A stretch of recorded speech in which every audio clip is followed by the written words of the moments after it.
Hello, we are reading from A Course in Miracles, complete and annotated edition. We are working through the text with the Course Companions, a group in Facebook. If you'd like to join us, today we are beginning Chapter 3, Sane Perception, and we are on day 49, and I will read Section 1, The Need to Study.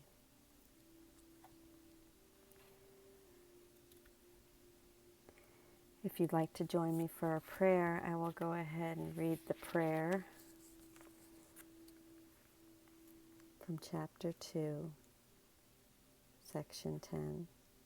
I would like to pray that my will be united with thine, recognizing that thy perfect love will suffice for my imperfect love. I pray that I may accept atonement with conviction, recognizing its inestimable worth and my own divine worth as part of this identification with thine.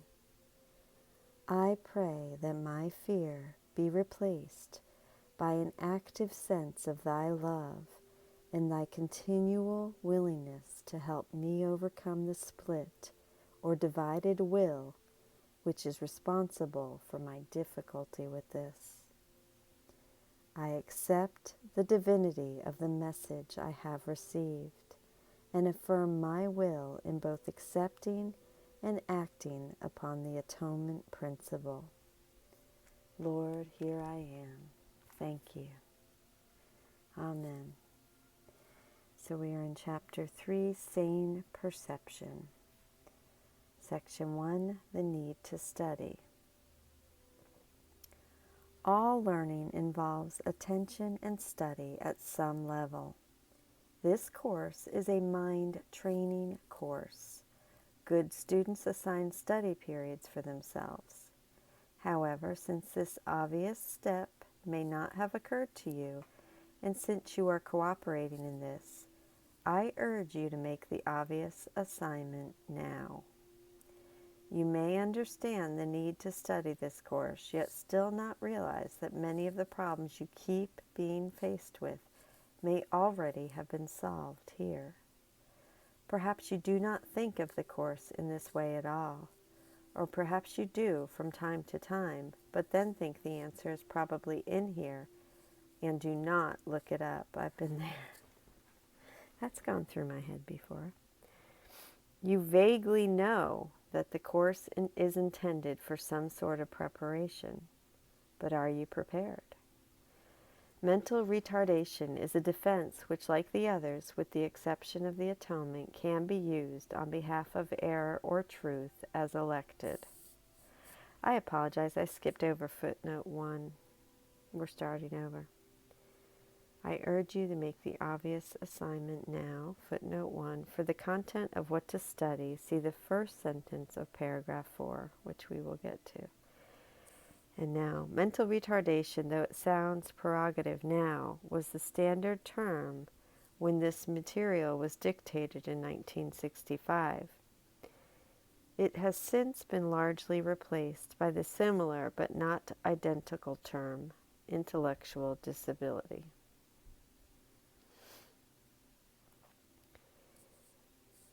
When it occurs in the literal sense, it is a temporary device agreed on beforehand to check the miscreative activities of a strong but misdirected will. The lesson involves not only the individual himself, but also his parents, siblings, and all of those who come in close relations with him. The person himself is a poor learner by definition, but only as a step toward changing from a bad to a good one. Mental retardation can also be used, however, as a maladaptive defense if the wrong or attack side is employed. And you can use intellectual disability if mental retardation bothers you. Which, if it bothers you, what fear is it bringing up? This produces the pseudo retardation, and I'm speaking to self. I don't want you to think I'm I'm speaking to myself because I see some of it come up in me, obviously. Otherwise, I wouldn't have shared that. So, I'm sorry. Rambling on. This produces the pseudo retardation syndrome, which is justly classified as a psychiatric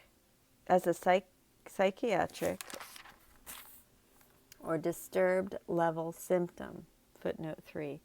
Pseudo retardation occurs when a person of normal ability puts on a guise of retardation in order to achieve certain results. You may well be using this defense as you read this course. This represents a joint attack on both yourself and me because it renders your mind weak and mine incompetent.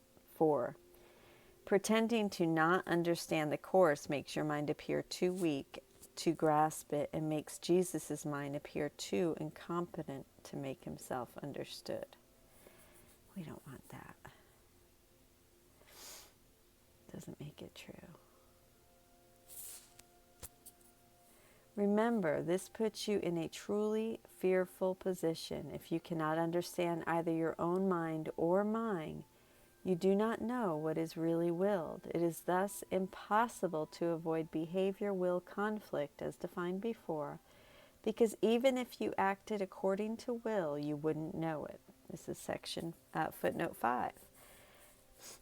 Behavior-will conflict occurs when the will to do conflicts with what you do. In the above sentence, this conflict is inevitable when you don't understand your own mind, because that means you also won't understand your will, what you really want. And then, having identified with the false version of your will, when you try to do the right thing, you will experience yourself as straining against what you really want to do, when in fact your true desire, which has been hidden in your consciousness, is to do the right thing.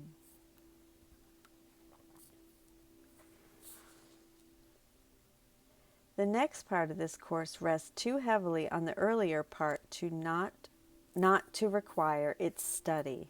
6. This is the content we are being asked to study here in our study periods. We are being asked to review the earlier part, the course up to this point. Jesus later reviews to these study periods as reviewing the notes. See Cameo 14.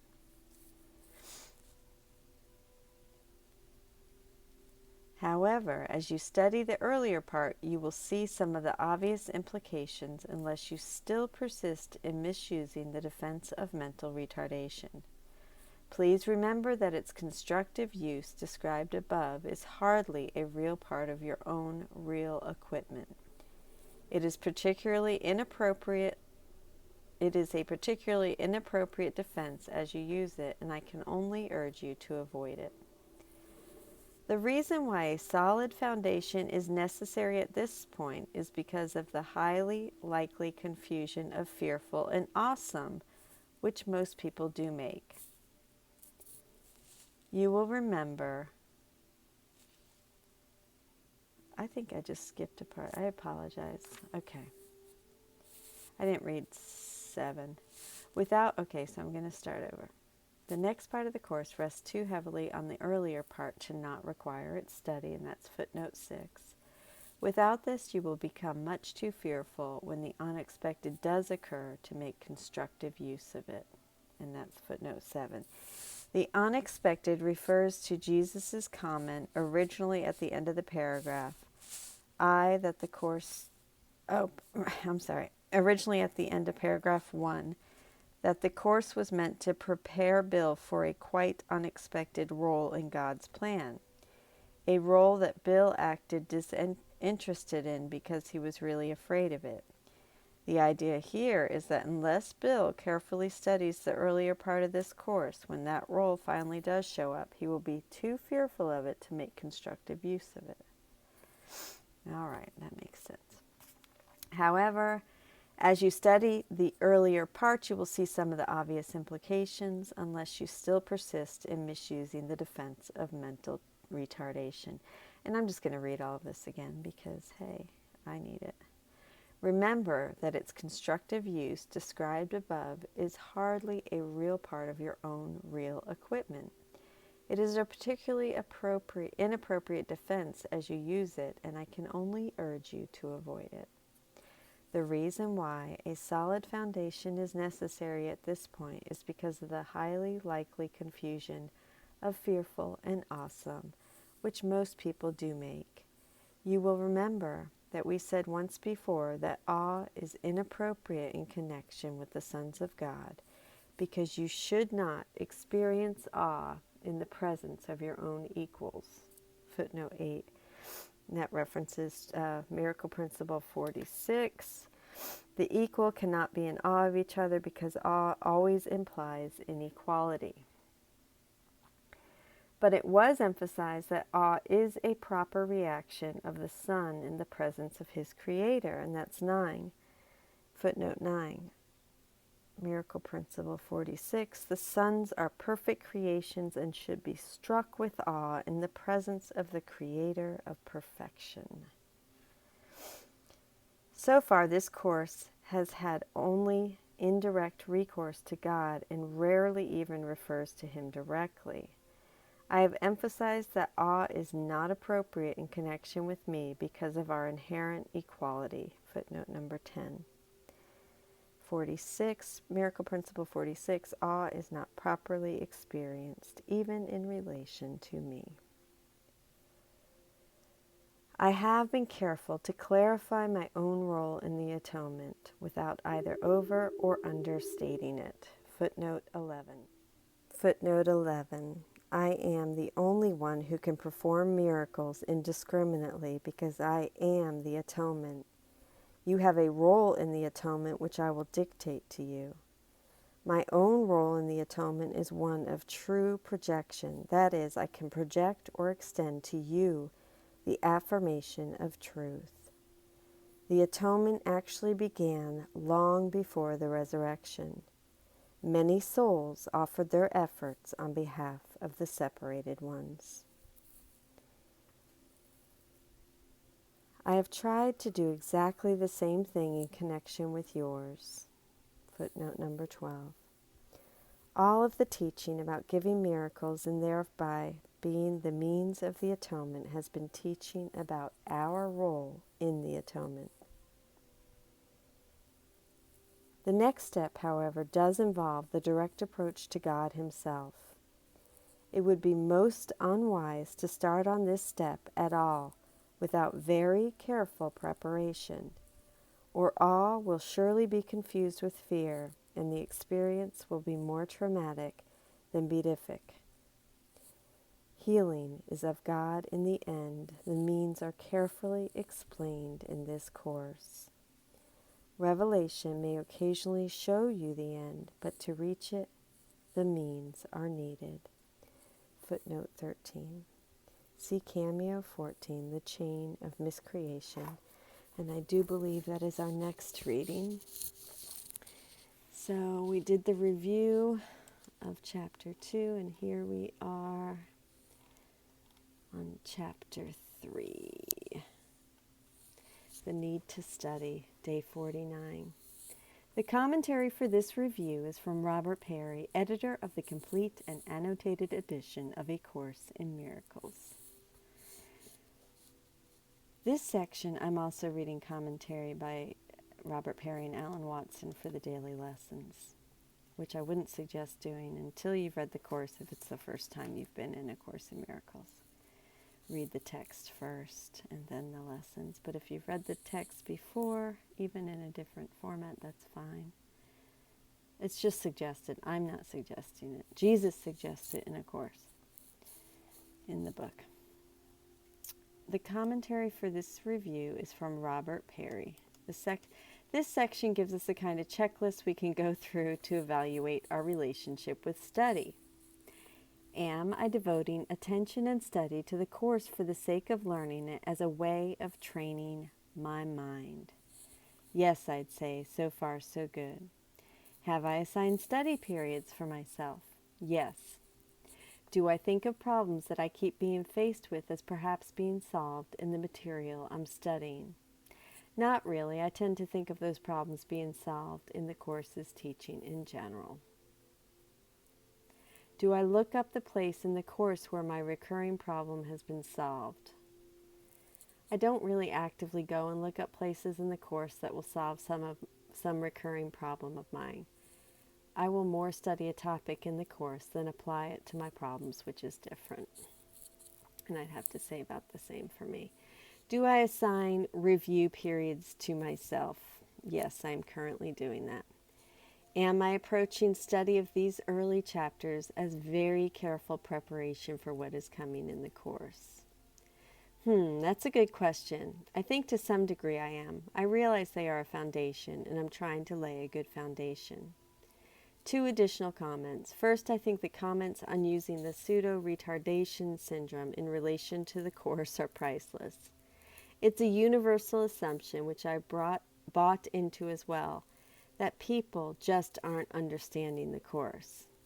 As with every other topic, Jesus sees things differently. He thinks they are understanding it, but then, presumably, they find the message uncomfortable and they're acting like they don't get it, like they're too thick to grasp it, or Jesus is too incompetent to communicate clearly.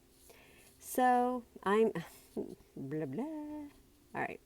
I'm so repeatedly struck by how Jesus doesn't sound like what we expect from a spiritual teacher, which I love.